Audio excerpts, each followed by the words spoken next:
single ini keluar udah ngerasa pressure itu sih. The moment kita udah release announcement ya, official announcement di Instagram waktu itu ya banget. Itu lumayan berat. Ini tuh berkesinambungan dengan apa yang akan terjadi ke depannya karena si single Terbenam ini tuh lagu pengantar menuju persembahan terakhir si Amigdala sebenarnya. Kayak banyak emang yang merasa bahwa lirik yang ditulis sama yang Amigdala tuh sangat puitis. Okay. Apakah emang pada dasarnya lo semua emang suka berpuisi?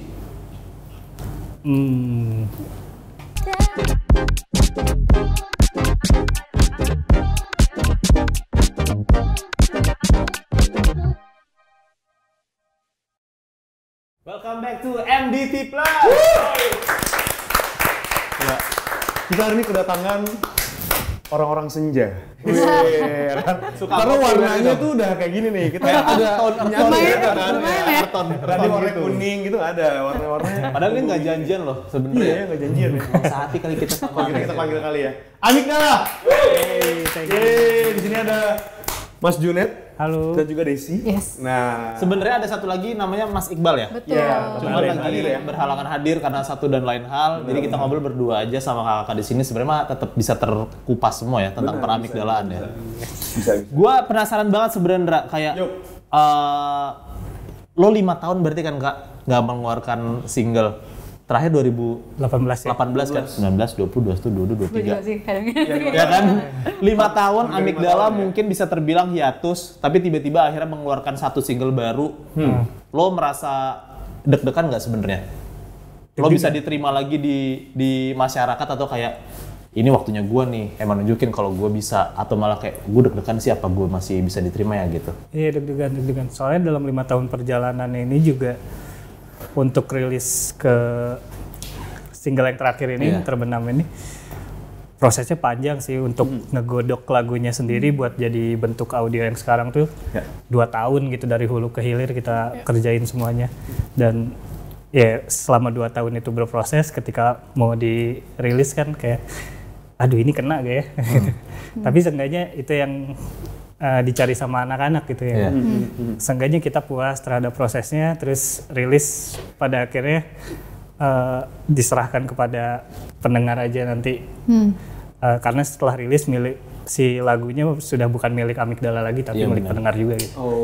Tapi pas proses buat Terbenam ini udah 3 orang inikah atau lagi bongkar pasang personil tuh? proses pembuatannya berarti ya? Iya, pas lagi prosesnya. Kan 2 tahun kan nggak? Iya, kalau proses pembuatannya sudah personil yang sekarang. Oke. Sudah 3 orang ini, ada Desi, gue, Junet, Iqbal tuh. Nah, si bongkar pasang personil sebenarnya sempat ada. Jadi sebelum Desi masuk itu 2 personil kami keluar. Jadi kebetulan lucu juga ketemu Desi itu satu event waktu itu di Bandung. 2019. Event musik juga kan? Iya. Bukan event fashion show. Tentu tidak mungkin. Tapi terlihat seperti fashion ini ya. Fashion senja. Arabnya senja. Berkain. Di 2019 ya, Ci? Iya, jadi itu lagi liburan S2 waktu itu, lagi S2 di Belanda, terus lo yang S2 Kak? Betul. Terus lagi liburan summer break lah ya waktu itu. Desi Kinanti ini diundang di sebuah acara musik katalog ya namanya. Musik katalog. Bersama Amigdala dan Sheila Nandar. Bukan ya, lupa. Bukan Sheila satu lagi. Sekarang dia jadi vokalisnya Ekute. Betul. Oh iya. Dan di situ sebagai Desi Kinanti. Ya, Sheila Ekute. Di situ sebagai Desi Kinanti as a soloist. Nah, long story short, keep in touch sama beberapa personil Amigdala waktu itu karena ngefans juga ya waktu itu ya. Siapa yang bukan pendengar Amigdala waktu itu kan. Ada zamannya itu. Terus ya dari keep in touch itu sampai sekarang ya bisa somehow nggak tahu sih bisa tiba-tiba jadi vokalis mereka. Kebetulan waktu vokalis kami pamit waktu itu di 2020, Desi kebetulan baru balik juga dari Belanda dan for good tinggal di Jakarta. Dan kayak udah jodoh aja sih, udah ketemu, terus kayak diajakin, kita sampai nyamperin ke Jakarta kan waktu itu dari Bandung. Samperin loh, itu terharu. Ketemu dari airport bawa ini nggak? Desi Kinanti. Desi Kinanti dari beli Travelog. Ya itu, langsung disamperin. Hari itu juga ya berjodoh sih, kayak ya udah gue kayak udah ada kesempatan aja sih hari itu. Langsung dirayakan juga ya. Berarti memang sebelumnya itu udah ada kayak obrolan, mau nggak lu menjadi posisi ini nih, menjadi vokalis gitu? Atau tiba-tiba kayak lu lagi workshop bareng, udahlah join aja langsung gitu? Gimana tuh? Kalau di internalnya sendiri sebelum ada Desi waktu itu, kita udah bahas sering siapa nih kandidatnya untuk ngeganti. Nah terus kayak udahlah Desi aja, tapi dia di Belanda kan. Oke. Oh berarti itu udah ada sebenarnya dari awal ya? Waktu masih di Belanda. Event di Bandung itu? Enggak, setelah itu justru. Soalnya itu aku liburan cuma 2 bulan mungkin, terus balik lagi ke Belanda. Rezeki nggak ada. Iya. Gila ya? Merinding loh. Orang Belanda loh. Tapi by the way dia sastra Belanda. Oh iya? Lu hatet Matt ya? Oh my god. Udah lama nggak denger jadi kayak. Ada flexing dikit ya? Gimana kalau boleh tahu? Apanya? Oh aku sastra Belanda. Aku sastra Belanda kan. Oh. Ngambil jurusan sastra Belanda. Wow, keren. Tapi tidak terpakai kan? Tidak terlihat. Maksudnya cuma bisa kumaha dah bang. Bandung. Oh sastra Belanda. Kata dulu ngambil S2 sebenarnya emang pengen, sebenarnya menurut gua kan orang ngambil S2 harusnya nggak masuk ke dunia musik gak sih? Pasti kan kerja kantoran, gitu kan? Iya. Lu merasa kayak tidak terpakai nggak perkuliahan lu semua selama itu betul masuk sama seperti lo gitu ya? Iya sama seperti gua. Jadi kalau kita tarik balik nih, emang musik kan udah passion dari kecil ya. Iya. Dan kebetulan emang saat itu belum bisa disetujui sama orang tua. Jadi kita nyari jalan kedua lah, gimana aku bisa ya maksudnya bikin mereka happy, at the same time juga bisa ngejalanin passion musik aku, dan ternyata ini jalannya harus berdua dulu. Tapi orang tua kakak abis denger single terbaru Amigdala ini kayak gua nggak salah lagi ngebolehin anak gua nggak kepake S2 tapi jadi anak band. Nah kebetulan nyokap itu emang satu bidang sama gue, jadi misalnya kayak kita di field yang sama gitu. Nah, jadi dia kalau bisa ngelihat gue bisa ngebalance si pekerjaan kantor dan musik at the same time, justru lebih happy sih gitu. Jadi nggak apa-apa ternyata ya. Justru dia lebih support gitu. Support. Walaupun kadang jadi kalau ada acara beberapa, sampai kayak kita pernah manggung di Bogor ya, kami pernah manggung di Bogor, orang tuanya datang. Jadi pada tahu nih. Sampai di depan di samping kayak video ini. Gemes ya? Karena udah masuk ke dalam industri musik Indonesia kali ya. Iya, dan mungkin udah ngelihat eye to eye gitu langsung kali ya. Awalnya mungkin agak susah karena mungkin ya masih dengan pemikiran mereka yang kayak nanti ke depannya gimana, kata-kata wajar. Itu menjadi problem semua orang yang di musik ya. Wajar. Iya, wajar. Tapi lu melihat diri lo sebagai dalam tanda kutip member baru ya kak di Amigdala, lo ngerasa ke pressure nggak dengan akhirnya lo mengeluarkan single baru ini barengan sama Amigdala? Ada kayak rasa aduh. Justru gitu. Jauh sebelum si single ini keluar udah ngerasa pressure itu sih. The moment kita udah release announcement ya, official announcement di Instagram waktu itu itu lumayan berat. Maksudnya berat, excited, berat gimana ya, mixed feeling gitu. Soalnya mungkin Amigdala juga punya this picture di kepala pendengarnya tuh kayak kita sebuah band yang puitis dan segala hal, dan gue pribadi itu emang karena gue grow up di luar Indonesia, jadi kayak bahasa Indonesia tuh waktu itu masih terbatas banget gitu. Kita juga terbatas ya. Terbatas bahasa Inggris.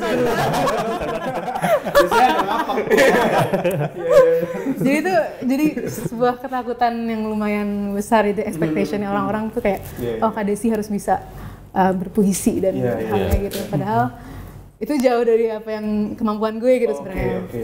Cuma ya mungkin dengan si album baru ini nantinya dan lagu-lagu baru kami ini bisa sedikit ngasih lihat ya Desi itu siapa sebagai vokalis, dan mungkin bawa warna-warna yang baru. Baru banget sih. Tadi ngomong lagu-lagu baru, berarti akan ada ke depannya nih. Agak ke-spill dikit ya.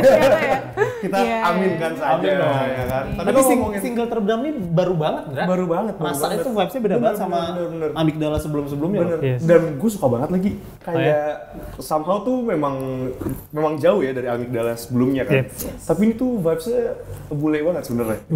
American pop gitu ya kan. Yang mau dikejar ya. Ada salah satu yang hal yang mau dikejar. Dan menurut gue ya fresh aja. Karena kan untuk lu menjadi Amigdala yang sebelumnya ya tidak akan pernah bisa gitu mungkin kan. Jadi lu akhirnya menciptakan warna baru lagi yang insya Allah itu akan menjadi rezeki baru lagi. Amin. Ini pasti kan akan ada satu album baru dong. Ya. Nah dengan kita iya. Manajer, sebenarnya manajer. Mas Andre manajer. Setelah melihat ada satu single terbaru yaitu Terbenam kan vibes-nya beda banget. Kayak tetap ada folk popnya, cuman ada kayak nuansa yang aneh dan baru dibanding Amigdala sebelumnya kan sebenarnya. Nanti di album barunya semua akan lagunya vibes-nya sama kayak Terbenam atau kayak ada rada-rada beda lagi atau balik lagi Kak? Sebenarnya kayak Amigdala folk pop yang mentok gitu. Upaya kami sih sebenarnya desain musik untuk rilisan yang mendatang gitu, lagu-lagu kami yang mendatang yang kami tulis selama 2 tahun ini gitu perjalanan. Memang desain musik yang lebih menuangkan emosinya sih kayak akhirnya si instrumentasinya support si mood dari cerita si lagunya apa yang mau kami sampaikan. Jadi sebenarnya lagu Terbenam sendiri itu representasi dari ya salah satu babak di album si Amigdala ke depan gitu. Jadi ya ini tuh berkesinambungan dengan apa yang akan terjadi ke depannya karena si single Terbenam ini tuh lagu pengantar menuju persembahan terakhir si Amigdala sebenarnya. Persembahan terakhir. Kenapa sih? Enggak, gua mungkin menjadi perwakilan netizen ya. Oke. Setelah netizen ngeliat 5 tahun Amigdala hiatus, tiba-tiba dia dapat kabar lagi kalau misalnya persembahan terakhir. Kayak maunya apa sih? Iya, apakah hiatus lagi? Gitu loh maksudnya. Apakah ada konsep apakah sebenarnya di antara video-video yang tiba-tiba ada persembahan terakhir, ada penutup perjalanan. Gitu. Niatnya apa gitu loh sebenarnya gitu loh. Nggak sesuai keinginan kita sih sebenarnya kayak bukan di luar dari rencana. Karena sebenarnya dulu impiannya pengen ngeband tuh kan kayak panjang gitu, lama gitu. Kita punya hasrat untuk bermain musik tuh besar gitu. Tapi di tengah jalan nemuin kendala-kendala ya banyak obstacles lah. Terus adapt, overcome sama setiap masalahnya. Tiba-tiba di satu titik kita udah nggak bisa mengusahakan satu perjalanan lagi nih. Gitu. Kita harus menghentikan perjalanannya, ada perhentian gitu. Jadi sebelum mencapai perhentian kita keluarin dulu deh persembahan terakhir ini. Si Terbenam ini. Mungkin nextnya kalau udah terbit, ya kan? Dengan Amigdala versi baru ya. Jeng. Mungkin namanya jadi Amigdala panjang. Nanti kan biar nggak ada obstacle lagi kan. Bener. Ada saran sih karena udahan jadi Amigdala gitu. Amigdala. Iya. Tapi pilihan apapun pilihan lo namanya gue pasti dengerin sih Kak. Iya. Walaupun namanya Amigdala. Atau Amig aja. Boleh deh. Iya. Tapi kan Amigdala ini kan sebenarnya artinya kan deep banget gitu kan. Yang gue sempat riset adalah katanya salah satu bagian di otak ya. Itu kayak itu deep banget loh. Sangat sore ya. Sangat senja sekali. Persembahan terakhir apakah nanti tiba-tiba akan ada nama baru, nuansa baru atau apa Kak? Member baru mungkin. Member baru. Kayaknya dia mau direkrut ya. Sekarang ya. Biar berempat gitu lah. Iya. Tentunya perjalanan baru sih. Kami pengen punya perjalanan yang baru karena perjalanan ini harus dihentikan gitu kan. Jadi ya kita mulai perjalanan baru. Isi bensin dulu kali ya gitu kan. Seru sih, gue nggak sabar sih Indra, kayak maksudnya apa yang Amigdala kasih ke pendengar gitu loh. Kan masalah pendengar kan kasarnya digantungin, belum tahu kan sebenarnya apa yang terjadi di Amigdala ke depannya kan. Nunggu sampai kapan masih belum tahu. Single kedua juga belum dikasih tahu kapan kan Kak? Belum sih. Tapi dalam waktu dekat harus sih. Per ini rilis harusnya udah keluar sih. Per ini rilis harusnya udah keluar. Jadi kita yang terdekat. Kapan rilisnya ya? Harusnya mah Juli ya. Tapi soon ya. Gue melihat sebenarnya setelah gue sebelum gue melihat artwork albumnya, gue denger Terbenam. Ini pikiran-pikiran tolol gue aja Kak. Artwork albumnya tuh literally senja mentok kirain gue. Kirain bakal kesana gitu. Kirain bakal kesana, artwork itu bener-bener kayak kopi dan daun dan hujan adalah komponenku. Iya, bener-bener kayak ada sunsetnya, segala macam. Tapi ternyata bener-bener nyebrang. Iya. Kayak ada nuansa Romawi di artwork si terbenam ini. Gue sebenarnya gue masih nggak paham korelasinya apa gitu loh Kak. Bisa tolong jelasin nggak? Jadi si lagu terbenam ini kan kita ambil analoginya dari matahari kan. Jadi di mana kita semua pasti sepakat kan matahari itu sumber kehidupan. Makanya si terbenam ini kandungan liriknya sebenarnya tentang orang yang terlalu bergantung terhadap cahaya. Di mana ketika terbenam itu, ketika matahari hilang, cahayanya hilang, dia nggak sanggup nerima gitu, nggak sanggup nerima kegelapan. Ya kayak perjalanan hidup manusia lah gitu. Ada terang, ada gelapnya gitu. Nah, harapan ini yang kita coba sampein di lagu terbenam, di mana gelap itu sebenarnya tempat untuk merenung dan menghargai cahaya gitu. Di mana cahaya itu kan selalu paling terang di tempat yang paling gelap justru gitu. Jadi ketika gelap ya udah kita terima aja, toh besok matahari akan terbit lagi kok gitu. Nggak akan lama kalau lo bisa tahan sampai besok, pasti lo bisa ngadepin esok hari dengan semangat lagi, ada cahaya lagi yang bisa menerangi jalan. Nah, si apa yang terkandung di lirik itu akhirnya jadi satu kesinambungan buat persembahan terakhir nanti gitu. Nah, akhirnya berbekal itu gue ngobrol sama ilustratornya, namanya Ocat. Teman-teman gue di Bandung juga. Gue temenan dekat lama, kerja bareng segala macam dulu. Sampai sebenarnya obrolan kecil, kayak obrolan kopi sih awalnya. Tetap kopi ya? Mulai dari kopi, cangkir kopi ya. Meskipun gue nggak ngopi sih sebenarnya. Oh gitu? Iya. Lo apa mengintis Bang? Langsung ke sana. Kadang lebih dari itu sih. Jadi kita temenin Bang. Kita temenin, habisnya ada kopi.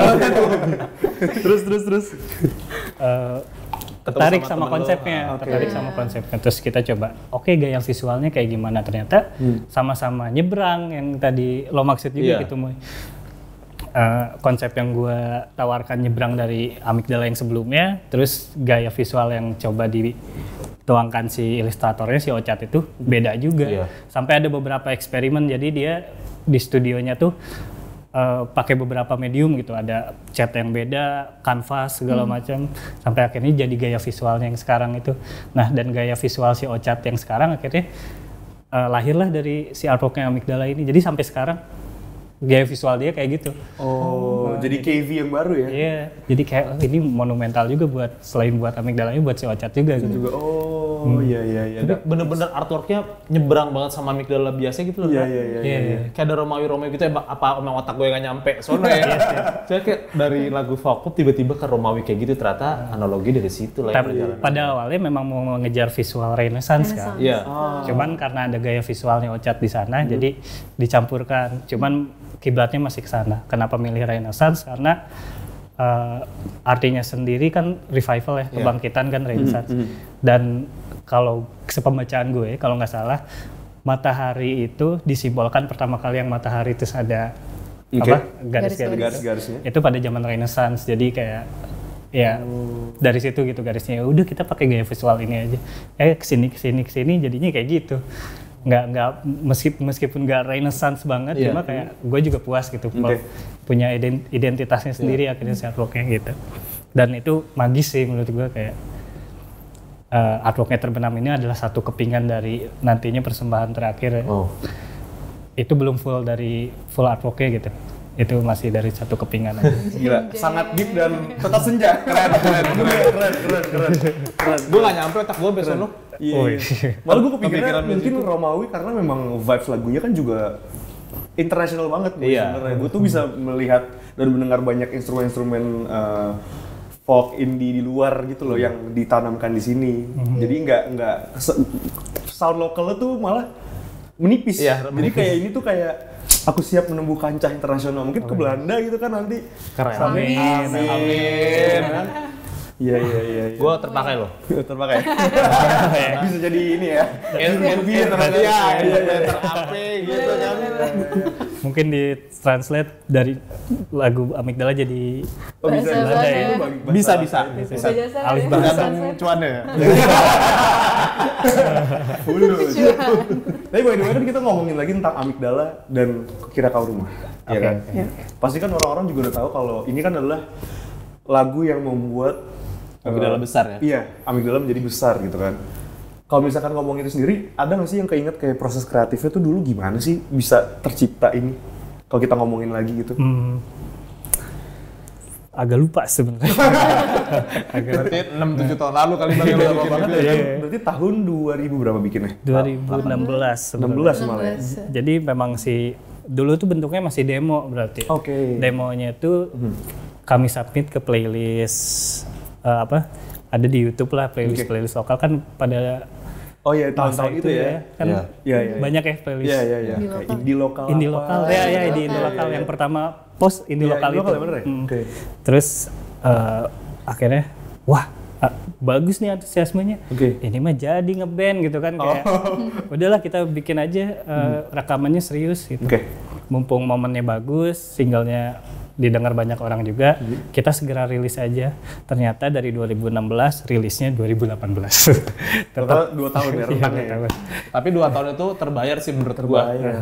Dengan tiba-tiba keluar satu lagu yang kayak gitu dan sampai ada filmnya gitu, Ndra. Iya kan? Walaupun filmnya film baru ya, bukan film 2018-19 kan. Lo ada kebayang sampai akhirnya lagu lo dijadiin film nggak, Kak?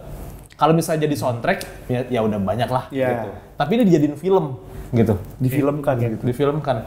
Itu juga magis banget. Iya, kayak nggak tahu gimana rumusannya dan ya mungkin salah satu yang beruntung ya. Karena itu mungkin nggak bisa direplikasi atau dimanufaktur sama band-band ya kayak semacam Amigdala juga. Mungkin Amigdala yang sekarang nggak bisa mengulangi momen itu lagi juga gitu.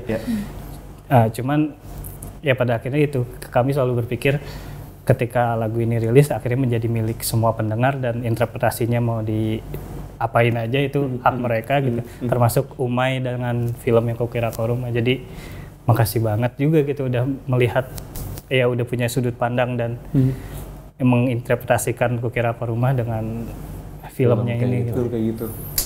Tapi lu sendiri nonton kan, Bang? Nonton. Menurut kalian gimana? 1-5 deh di scale. 1-5. 5 lah. Nggak mungkin gua. Kalau lagu gua dibilang 1 kan berarti emang karya gua jelek. Kebetulan kita hadir di itunya waktu itu ya, premiernya. Bahkan waktu screening sebelum diwarnain, itu diundang juga. Itu lo ini nggak meneteskan air mata kayak gila dijadiin. Surreal moment banget ya. Teman-teman gue pada nangis, Kak, nonton Kukira Kau Rumah asli. Nah dari judulnya aja tuh udah jangan deh. Di Bombay semua nih pasti. Si Prilly kan, Pernah nangis ya Allah Kendra. Teman-teman gue nggak tahu sih, tapi yang banyak nangis cewek-cewek. Soalnya kan sobat-sobat Prilly banyak di Indonesia. Jadi memang cast-nya juga cakep gitu loh masalahnya. Tapi gue yakin sih, walau tadi lo bilang Bang kayak lo masih nggak tahu apakah Amigdala bisa mengulang kembali kayak gitu. Tapi menurut gue bisa-bisa aja sih sebenarnya dengan vibes Amigdala yang baru gitu. Siapa tahu ntar ada satu PH yang ngeliatin satu album lo yang baru kayak gitu kan, karena biasanya kalau misalnya kayak gitu tuh repeat order gitu loh, udah pernah dibikin albumnya lagunya ternyata bisa dijadiin film ternyata bagus, bisa jadi kan sama rezeki lo di sana kan. Mungkin nanti ada film berjudul dengan Terbenam ya kan. Lanjutan dari Kukira Kau Rumah mungkin. Namanya orang Indonesia kan lanjutin aja. Cinta Fitri sampai season berapa juga bisa digas aja. Mungkin sutradara sikat Terbenam. Bisa di booking sekarang. Cocok lah gue jadi timnya deh kayaknya. Kita bagi-bagi kerjaan. Iya. Yang penting cuan. Tagline ya. Gue melihat dari komenan-komenan netizen gitu, Kak. Kayak banyak emang yang merasa bahwa lirik yang ditulis sama Amigdala tuh sangat puitis. Apakah emang pada dasarnya lo semua emang suka berpuisi? Enggak sih sebenarnya, kayak memang khususnya di album di rilisan mendatang. Kebetulan gue yang nulis liriknya juga, dan upaya gue sebenarnya untuk menulis lirik tuh niatnya ingin gini gambarannya. Kalau misalnya gue mau ngomong aku jatuh cinta, seenggaknya orang-orang ngerti gue jatuh cintanya sama siapa, kapan dan di mana gitu. Makanya apa yang gue coba tulis tuh ada analoginya, ada pendekatan visualnya gitu. Jadi orang-orang ketika dengar lirik ini mungkin bisa relevan gitu, ya, macam-macam ya. Iya kayak gitu. Jadi interpretasinya terhadap kejadian mereka sendiri gitu. Karena kalau misalnya disebut puitis, gue gak bisa nilai diri gue puitis juga sih. Karena sebenarnya gue nggak punya basic baca puisi atau sering kalau sering nggak sih baca puisi pernah gitu. Cuman nggak mendedikasikannya ke sana. Cuma memang suka penulisan liriknya yang bentuknya seperti itu gitu. Yang bikin orang bisa melihat visualnya terus merasakan analoginya juga. Jadi ya mungkin terlalu gamblang enggak, cuman bisa dimultitafsirkan lah sama orang-orang. Wow. Gue terbenam dengan kalimat awam di otak gitu. Kalimat yang oke. Jarang dipakai gitu. Jarang dipakai. Iya. Lo sering ditembak nggak? Ditembak buat kayak bikin puisi nggak? Iya. Karena lirik lo sebagus itu, Bang. Gue bakal jawab dengan asal sih kalau yang kayak gitu. Dan nggak maksudnya nggak pernah juga sih kalau ditembak tuh. Cuman selalu jadi bercandaan sih kalau di tongkrongan karena ya selalu jadi cengan gitu kan kayak aja nih anak senja ayo dong bikinin puisi gitu. Sebenarnya gue akan balas dengan bercandaan juga sih. Tapi bercanda lo pasti dengan kalimat yang bagus dong. Gak mungkin kurang gitu. Kamu kayak elah gak mungkin kan. Gak mungkin. Soalnya pasti gue mikir banyak banget ada beberapa brand atau beberapa produk yang ternyata memberikan lo sesuatu pasti kan karena melihat karya lo bang, karya lo kak gitu kan. Saya pada akhirnya setelah kita ngobrol off the record sambil sebat tadi kan ada satu produk lokal gitar yang ngasih lo pas lagi rilisan terbenam kan. Nah itu bisa dijelasin nggak ceritanya dikit? Atau mungkin kita bawa dulu gitarnya kali ya? Mana gitarnya? Ada. Ya. Oh ini dia. Ini dia. Jadi perkenalkan. Aduh, gue ngilu. Ini nama gitarnya The Dread dari Sam's and John. Sebuah produk lokal Bandung ya. Oke. Sam's and John ini salah satu ownernya. Jadi ada dua orang, Sam's dan John. Dua-duanya kami kenal sih, cuman yang paling lama kenal adalah John-nya. Jadi John ini John Castella. John Castella itu personil dari Syarikat Idola Remaja kalau ada yang tahu. Ya teman-teman musisi juga di Bandung. Terus memang dari dulu kalau sharing tentang musik apapun lah sama kehidupan atau filosofi hidup gitu kan. Kita banyak ngabisin waktu dan ya obrolan kopi itu sama si Bung John sampai akhirnya rilisan terbenam kemarin itu disupport penuh sama Sam's and John. Dan dia ngasih satu gitar ini produknya ini dan kalau menurut gue kualitasnya ciamik sih, boleh bersaing sih. Bule banget. Ini dari looks-nya aja tuh gue pikir dari luar loh. Iya. Namanya Sam's and John kayak padahal dari Bandung, Cimahi. Local pride. Iya. Berarti nanti kita gitaran sambil bikin puisi pakai gitar ini. Iya. Tapi kalau misalnya nggak lucu, gitar buat gue ya. Masalah lu gimana, Boy? Nggak bisa. Kalau cuma panjang doang masalahnya. Coba buat ala-ala doang biar skena. Iya. Tapi kalau misalnya ngomongin lagi nih tadi soal terbenam ya kan, akan ada nggak sih music videonya mungkin ntar akan dilibatkan nih Sam's and John ini? Kalau lirik video udah ada sih sebenarnya. Oke, liriknya. Video, ya itu cuma visualizer aja. Video musiknya? Belum ada rencana. Tapi di rilisan mendatang bakal ada MV. Bakal ada MV. Ada kok di plan-nya kita. Oh gitu ya? Ada, kalau nggak percaya nanti lihat deh deck-nya. Atau mau telepon manajer. Boleh.